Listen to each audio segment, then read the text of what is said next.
Now, page 4, the state of emergency in Rockland, New York, because of the state of emergency at the border. There is a link between what's happening in Rockland County, New York, and what is happening along our southern flank. First, Rockland. Health officials have declared a state of emergency over a recent outbreak of measles. It's so severe that children are banned from public places if they are not vaccinated for measles. In other words, life is grinding to a halt for many average American citizens who happen to live in that county. So how does a sudden outbreak like this materialize? Thin air? Will health officials point the fickle finger of blame at these children who are not vaccinated? Well, they shouldn't. Measles is largely under control in this republic and has been for many, many decades. However, in other countries, third world nations, diseases like measles are not under control, which brings us to the border. Rockland County is replete with a steady flow of illegals. They call them migrants coming to live there. Look at the headlines. Story after story after story of ICE raids of illegals, including MS-13 gang members. They are the culprits. They are spreading measles among us. Our wide open southern border, coupled with very weak immigration laws, are fueling this measles attack and the return of tuberculosis and malaria and so on. So thanks to a Congress that is abdicating its constitutional duties to protect this sovereign nation from attack, the Democrats' so-called non-emergency at the border is spawning actual emergencies in our communities. Now, you would think that representatives from the Empire State would get this. But no such luck from these Pelosi sycophants like Congressman Adriano Espaillat of New York. President Trump continues to push for his useless medieval wall. Stop tape.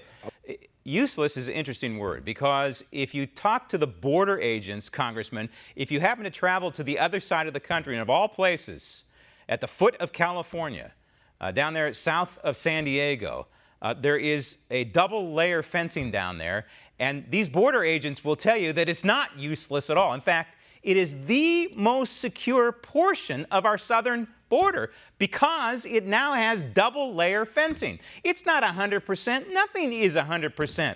But it has brought illegal immigration traffic to a virtual halt in that sector. This is not Donald Trump's wall. This is not simply a campaign promise. This is about our national security and securing this republic and stopping the flow of illegal immigrants and would-be phony refugees from exploiting our system and overwhelming our system. It is absolutely unacceptable and outrageous for the head of the Border Patrol to go on national television and plead with you, Congressman, to do your job. Your Article 1 job, Article 1, Section 8 job. You're not doing it. You and the rest of the fools on the Democrat side and too many Republicans are ignoring all this. This is an undeclared war at the border, and our agents are fighting it, and they are losing it right now. We are losing this undeclared war at the border because of people like you, Congressman. If you can't do your job, then get the heck out of Congress. Roll tape. Along the southern border in defiance of Congress. Stop tape. This is not in defiance of Congress. This is in spite of a Congress that refuses to do its duty, refuses to secure this republic. This is real-time happening in this country. This is happening every minute of every day.